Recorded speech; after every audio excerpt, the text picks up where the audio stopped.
Hello students, मैं धर्मवीर सोहल आप सभी का स्वागत करता हूं विद्या मंदिर करियर इंस्टीट्यूट यूट्यूब चैनल पर।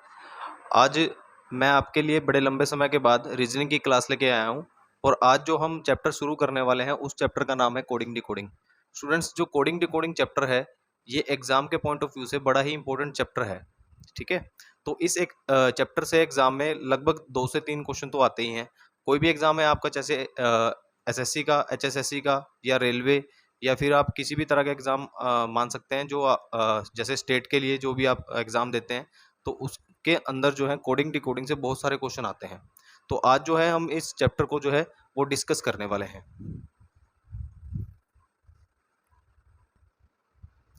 तो बच्चों, कोडिंग डिकोडिंग में हमारे पास जो ये कोडिंग डिकोडिंग जो चैप्टर है ये पूरा का पूरा जो है इंग्लिश अल्फ़ाबेट के ऊपर डिपेंड है, जिसको हम बोलते हैं हिंदी में अंग्रेजी वर्णमाला। जैसे हमें शुरू से सिखाया जाता है, जब हम इंग्लिश की क्लास लेते हैं तो सबसे पहले हमें जो है ABCD सिखाई जाती है बचपन से, है ना। तो उसी ABCDE के ऊपर जो A to Z तक जो अल्फ़ाबेट होते हैं उनके ऊपर जो ये कोडिंग डिकोडिंग है पूरा का पूरा चैप्टर जो है वो बेस्ड होता है। ठीक है, तो सबसे पहले मैं ABCD लिख देता हूँ आपके सामने। तो ABCD में इसमें जो हमारे पास लेटर होते हैं वो टोटल कितने होते हैं बच्चों? टोटल होते हैं हमारे पास 26। MNOPQRSTUVWXYZ। जब हम इन अल्फ़ाबेट को गिनेंगे तो हमारे पास जो इनकी जो काउंटिंग जो निकल के आती है वो आती है बच्चों 26। तो ये टोटल हमारे पास कितने अल्फ़ाबेट होते हैं? 26 होते हैं। और इन्हीं के ऊपर जो है ये पूरा का पूरा चैप्टर जो है वो बेस्ड होता है। इस चैप्टर के अंदर हमें ये जो इंग्लिश के अल्फ़ाबेट हैं 26, इनकी हमें प्लेस वैल्यू पता होनी चाहिए सबसे पहले, फर्स्ट ऑफ ऑल। ठीक है, जैसे हमारे पास ए जो अल्फ़ाबेट है ये कौन से नंबर पे आता है? 1 नंबर पे आता है। ठीक है, बी 2 नंबर पे आता है, इसी तरह सी 3 पे, डी 4 पे और ई 5 पे। ठीक है, ये 6 पे आएगा, 7 पे, 8 पे, 9 पे और 10 पे जो हमारा आएगा जे। इसी तरह लास्ट में हमारे पास जो आपका अल्फ़ाबेट आता है जेड, इसका जो क्रमांक होता है वो होता है 26। ठीक है ना।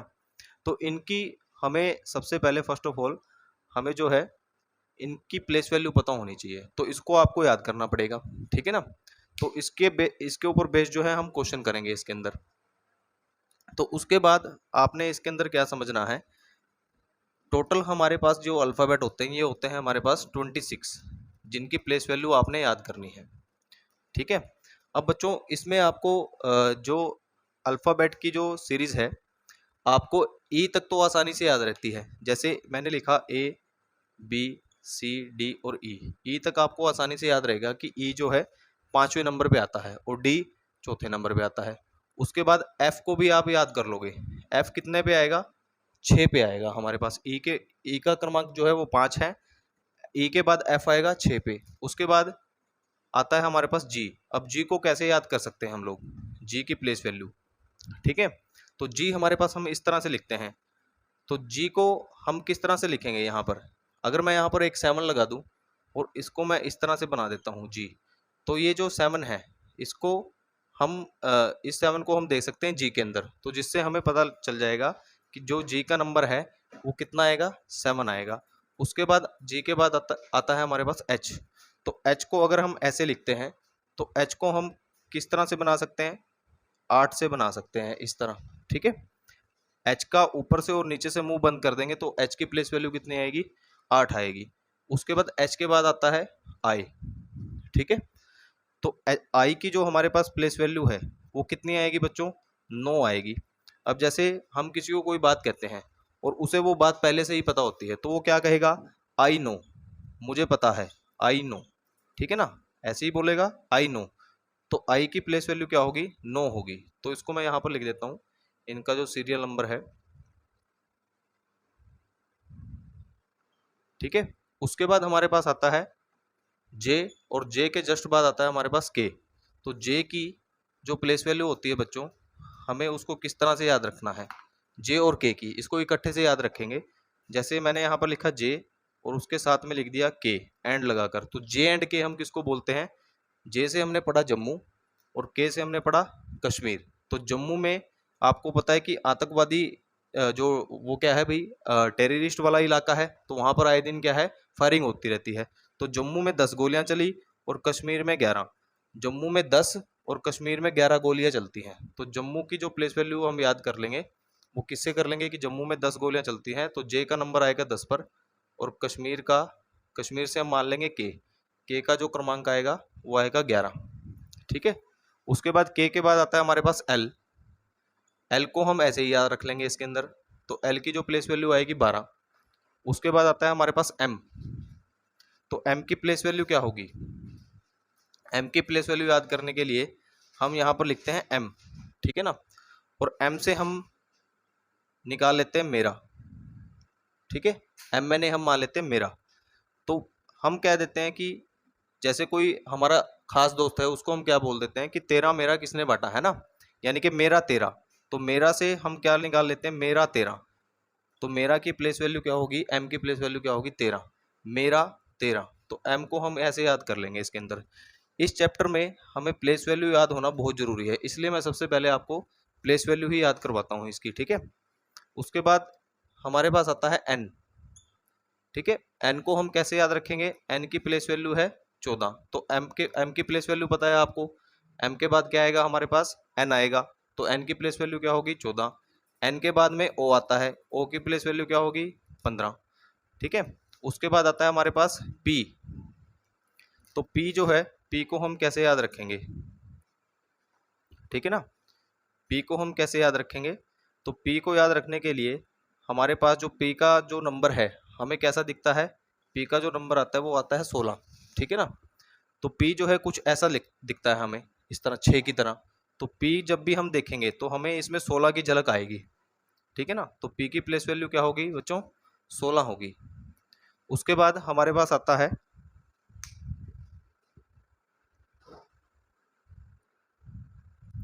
उसके बाद हमारा जो लेटर आता है इसके अंदर वो आता है क्यू, ठीक है।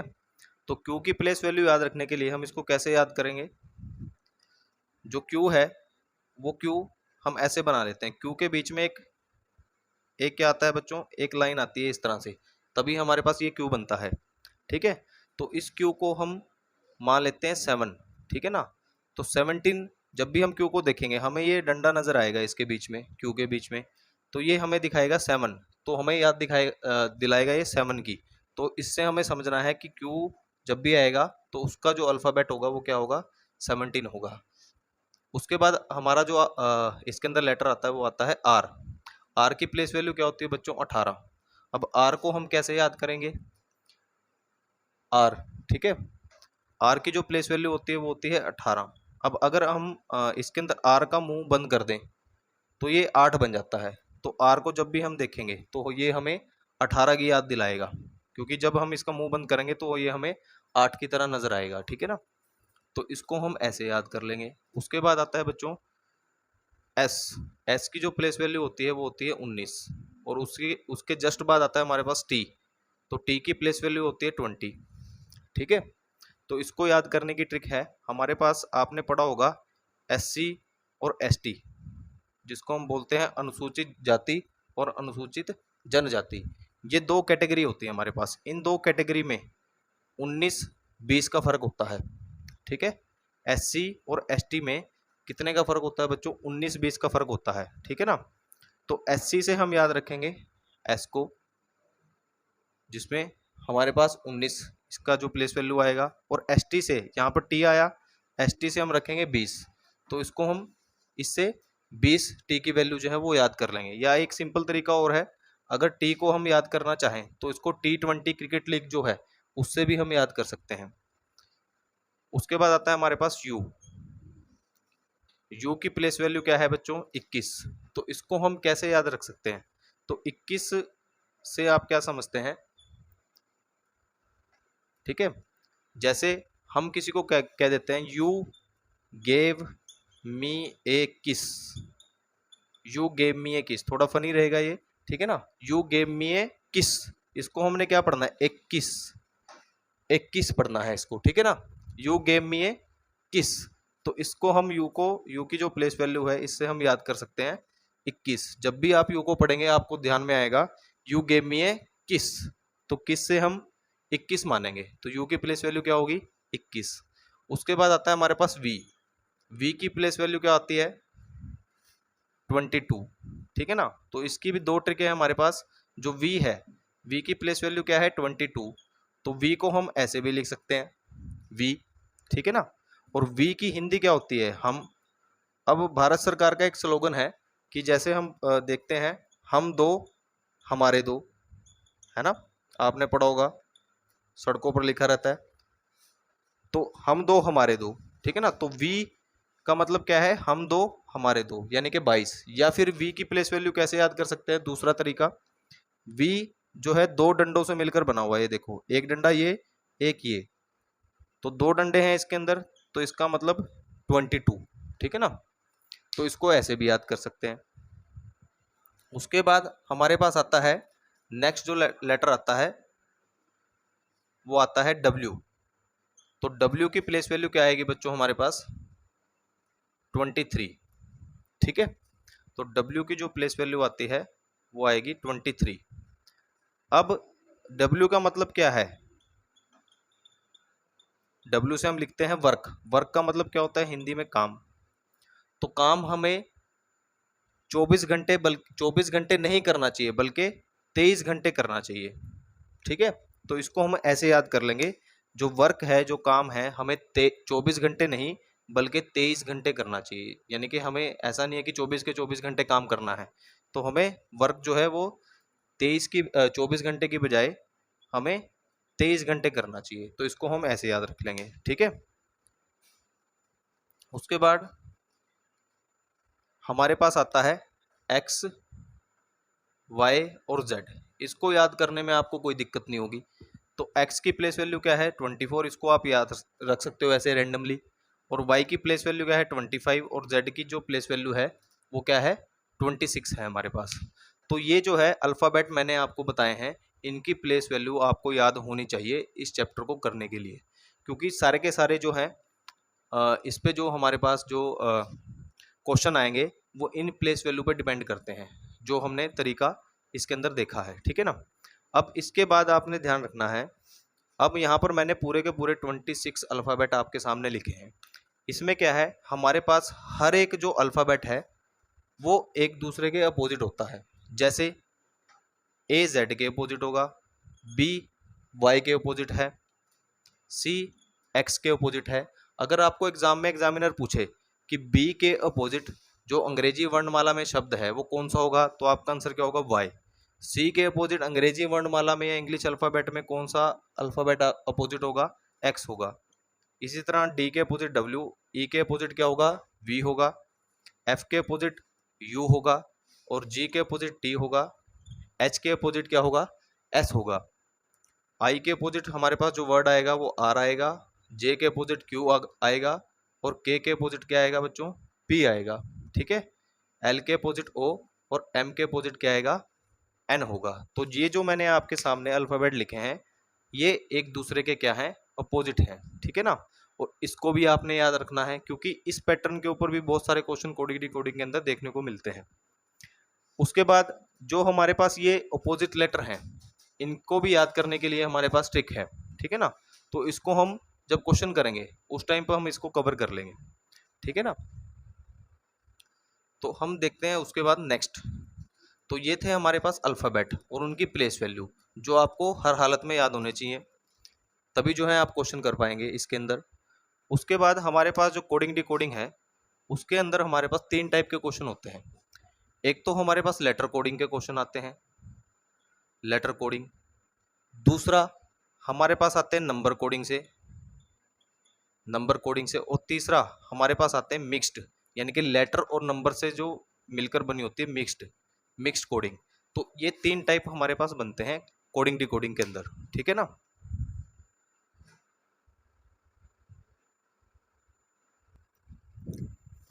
तो इसमें हमारे पास तीन तरह की कोडिंग होती है, लेटर कोडिंग, नंबर कोडिंग और मिक्स कोडिंग। तो सबसे पहले हम डिस्कस करेंगे लेटर कोडिंग के बारे में, ठीक है। अब जैसे लेटर कोडिंग के अंदर हमारे पास इसमें क्वेश्चन आएगा, मैं यहाँ पर लिख देता हूँ रोक, ठीक है। अगर हम रोक को कोड करें क्वेश्चन आएगा आपके पास, रोक का कोड क्या है?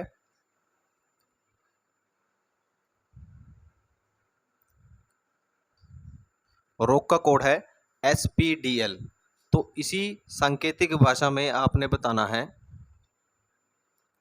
कि कोड को क्या लिखा जाएगा। ठीक है, मैं आप एक बार रिपीट करता हूँ क्वेश्चन को। यदि किसी सांकेतिक भाषा में रोक को SPDL लिखा जाता है तो उसी सांकेतिक भाषा में कोड को क्या लिखा जाएगा। ठीक है, तो इसके अंदर हमारे पास देखो, जैसे R के बाद हमारे पास क्या आता है बच्चों इंग्लिश में, ABCD के अंदर R के बाद आता है S। ठीक है, इसी तरह O के बाद क्या आएगा P, C के बाद क्या आएगा D और K के बाद क्या आएगा L आएगा। जो पैटर्न, जो लॉजिकल सीक्वेंस यहाँ पर लगी है, ठीक है ना, वही लॉजिकल सीक्वेंस यहाँ पर लगेगी। तो इसका जो राइट आंसर होने वाला है वो क्या होगा, जैसे R के बाद S आया, नेक्स्ट अल्फ़ाबेट हमारे पास आ रहा है। इसी तरह C के बाद क्या आएगा, D आएगा यहाँ पर, और O के बाद क्या आएगा हमारे पास P आएगा, और D के बाद क्या आएगा E, और F के बाद क्या आएगा बच्चों, सॉरी E के बाद क्या आएगा F आएगा। ठीक है, तो इसका जो राइट आंसर क्या होगा हमारे पास इस क्वेश्चन का, DPEF होगा। ठीक है, अब हमारे पास जो है जरूरी नहीं कि इसी पैटर्न का क्वेश्चन आए एग्जाम के अंदर, तो हमारे पास डिफरेंट पैटर्न के क्वेश्चन आते हैं एग्जाम के अंदर।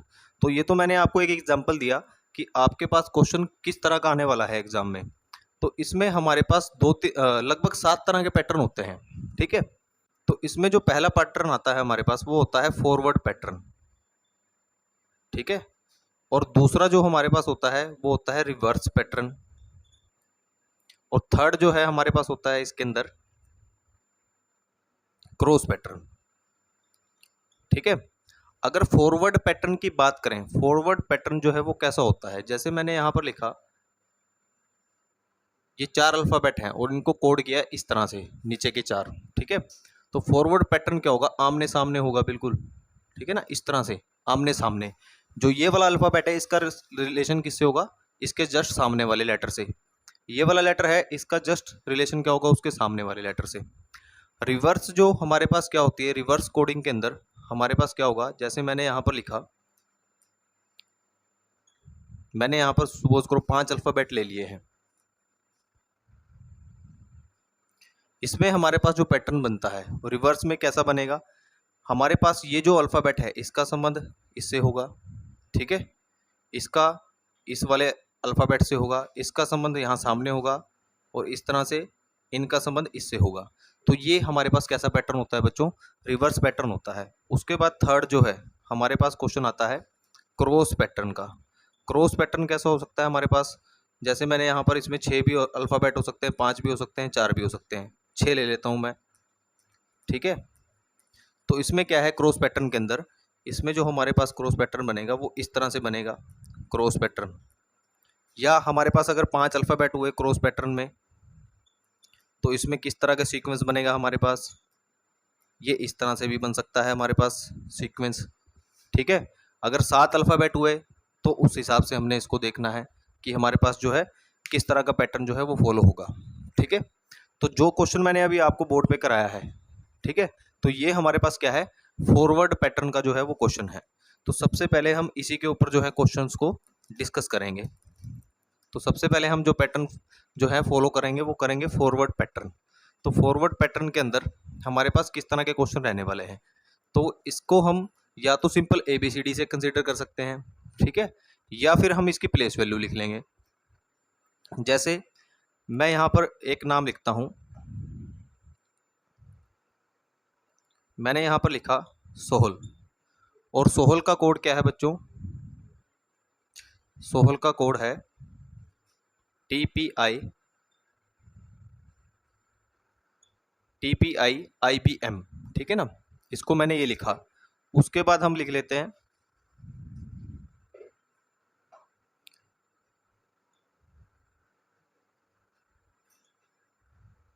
या इसको हम लिख लेते हैं स्माइल।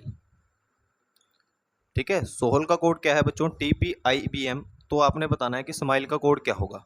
तो इसमें हमने फर्स्ट ऑफ ऑल क्या देखना है, हमने क्या इसके अंदर देखना है, जो हमने सबसे पहले इन ये जो वर्ड है सोहल, इसकी प्लेस वैल्यू लिख लेनी है। तो एस की प्लेस वैल्यू मैंने आपको बताई थी कितनी है, 19। एससी और एसटी कैंडिडेट में, तो एससी के लिए हमारे पास 19 जो है वो प्लेस वैल्यू आती है। ओ की प्लेस वैल्यू क्या है, 15। एच का मैंने आपको बताया था, अगर एच का मुंह बंद कर देते हैं दोनों तरफ से तो ये हमें 8 दिखाई देता है। ए का आपको पता ही है। जम्मू और कश्मीर में 11 गोलियां चलती हैं, तो के की प्लेस वैल्यू क्या आएगी, 11। तो 11 के बाद क्या आता है हमारे पास, एल। के बाद आता है एल, एल की प्लेस वैल्यू क्या होगी, 12। इसी तरह T20, पी हमें 16 जैसा दिखता है। आई की प्लेस वैल्यू हमने याद करी थी, आई 9, तो 9 आएगा। बी की 2 है, और मेरा 13, तो मेरा 13, एम को हमने कंसिडर किया था मेरा 13, इसकी ट्रिक, ठीक है ना। तो एम की प्लेस वैल्यू क्या आएगी बच्चों, 13 आएगी। अब हमने क्या देखना है, फॉरवर्ड पैटर्न को देखना है इसके अंदर, क्योंकि हम फॉरवर्ड पैटर्न के क्वेश्चन कर रहे हैं। तो फॉरवर्ड पैटर्न क्या होगा, आमने सामने से कनेक्ट होगा, बिल्कुल आमने सामने के वर्ड से। तो देखो जैसे 19 से यहाँ पर क्या हो रहा है, 20 हो रहा है, तो +1 हो रहा है, ठीक है ना। तो 20 पे जो आपकी प्लेस वैल्यू आती है वो क्या आएगी, टी आएगी। इसी तरह 15 में फिर से +1 हुआ, 15 में +1 हुआ तो 16 बना, 16 पे आपका आया पी। 8 में फिर से +1 हुआ तो 9 बन गया, तो 9 पे आपका वर्ड आया आई। तो इस तरह से सभी के अंदर +1 हो रहा है हमारे पास। जो सीक्वेंस ऑफ ऑर्डर यहाँ पर है वही सीक्वेंस ऑफ ऑर्डर यहाँ पर फॉलो होगा, ठीक है। तो सबसे पहले हमने स्माइल वर्ड की जो है क्या करना है, इसके अंदर प्लेस वैल्यू लिखनी है। एस की जो प्लेस वैल्यू है वो क्या है, 19, मेरा 13, आई 9, एल 12। ए की प्लेस वैल्यू क्या है, 5। तो अगर हम 19 में, जैसे हमने यहाँ पर +1 किया, जो ऑर्डर यहाँ पर है वही यहाँ पर ऑर्डर फॉलो होगा। 19 में +1 किया तो हमारे पास क्या बनेगा यहाँ, 20। तो 20 की प्लेस वैल्यू क्या होती है, 20 किसकी प्लेस वैल्यू है, टी की। एम में हमने क्या प्लस किया, 13 में प्लस किया 1, ठीक है। तो +1 करेंगे यहाँ भी +1 किया तो 14 बना। 14 पे हमारे पास कौन सा अल्फाबेट आता है, एन आता है। 9 में +1 करेंगे तो कितना आएगा, 10। तो 10 गोलियां कहां पर चलती हैं, जम्मू में, तो जम्मू से हमने कंसिडर किया था जे को, ठीक है। 12 में +1 किया तो कितना बना, 13। तो 13 किसकी प्लेस वैल्यू है, एम की, मेरा 13 एम, ठीक है। उसके बाद 5 में 1 प्लस करेंगे कितना आएगा, 6। 6 किसकी प्लेस वैल्यू है बच्चों, एफ की, ठीक है। तो इस तरह से हम क्या कर सकते हैं, इसको निकाल सकते हैं आंसर को।